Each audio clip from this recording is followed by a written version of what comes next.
Welcome back, and thanks again for joining us. This particular lecture series and course is going to be dealing with conflict resolution and coaching like a leader. So I say welcome back if you've done some of our other programs, and I say welcome to you for the first time if this is the first of the series of CEO and leadership development training program that you're going to participate in. And we look forward to welcoming you in our full series.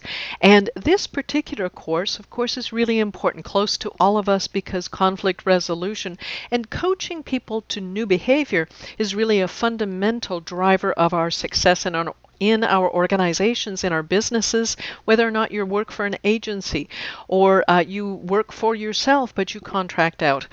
Having an opportunity to know some simple skills that are really effective, that really work to create change that gives you results, is a pretty good opportunity for embracing some new things, some new practices and processes for yourself. So welcome to this particular program. Now, the lecture will cover a number of steps. Is conflict a problem for you at work? Well, perhaps it is, and if it's not directly a problem that you have, you might see that it exists in your organization. And remember, as a leader, there's one thing. People are watching us all the time. Now, they're watching us certainly to get direction, get indication of what to do. They're talking to us for that kind of assistance. But what they're really watching for is how we behave in these really challenging situations, because how we behave is a model for how they will behave. And as a leader, not only are we behaving in a way that's really appropriate and inspires others, we want to become really aware that we model the behavior and the conditions that we want to create in our organization. So even conflict, and in fact, especially conflict, is a great opportunity for you to demonstrate the kind of values that you have.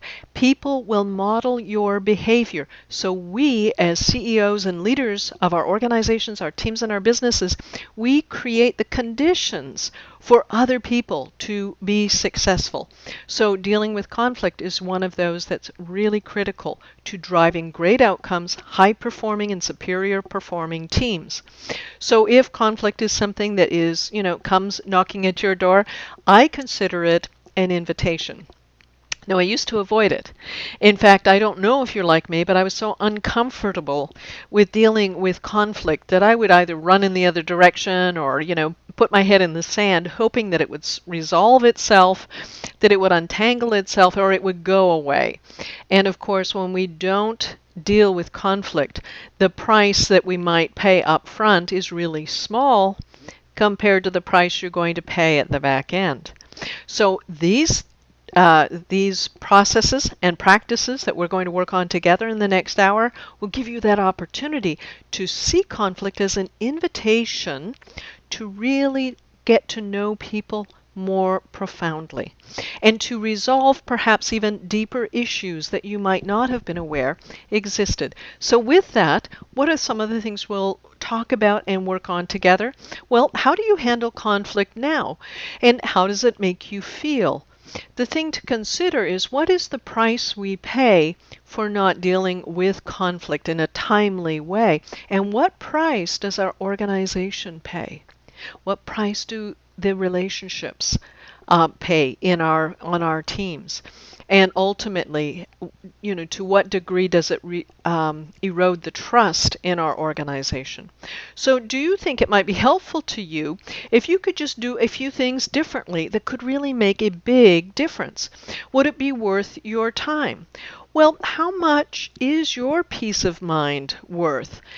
Here are some of the things we'll do together.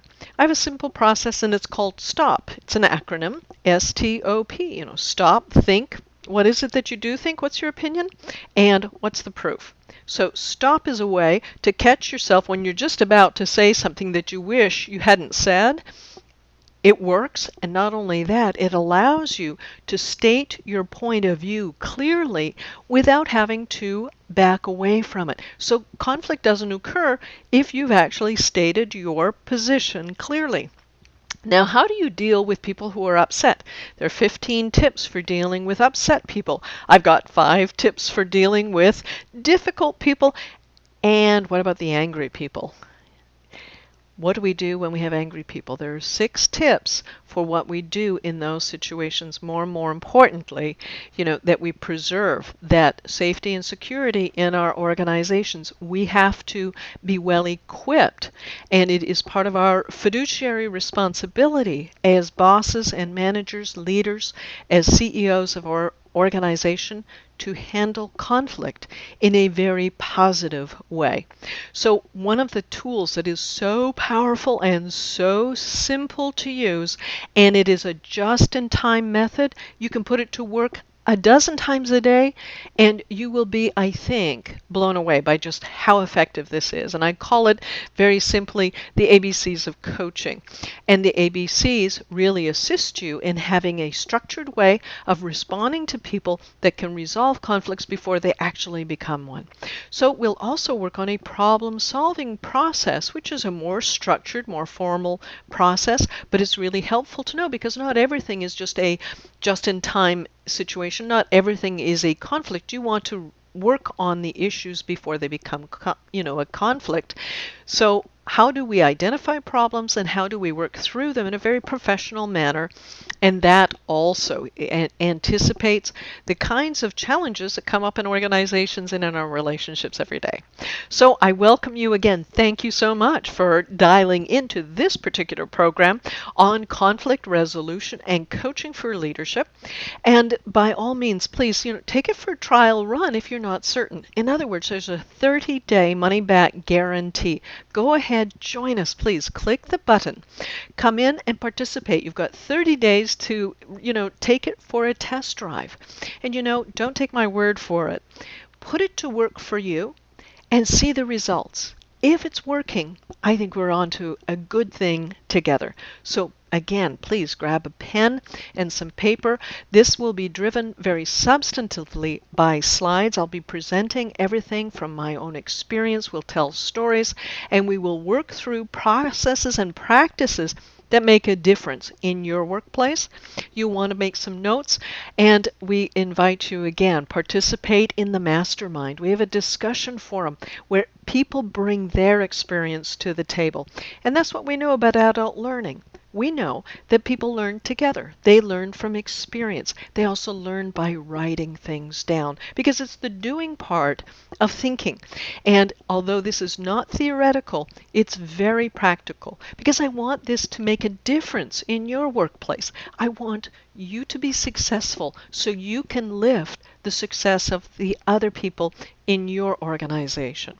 A rising tide lifts all boats. And as a leader, as a CEO, as a subject matter expert, or an executive director, that's really what our commitment is. Our commitment is to each other, and that's my commitment to you. So please press the button, join us, participate, and we'll have a good time as well as a very practical, serious time. Thank you. See you very shortly on the other side.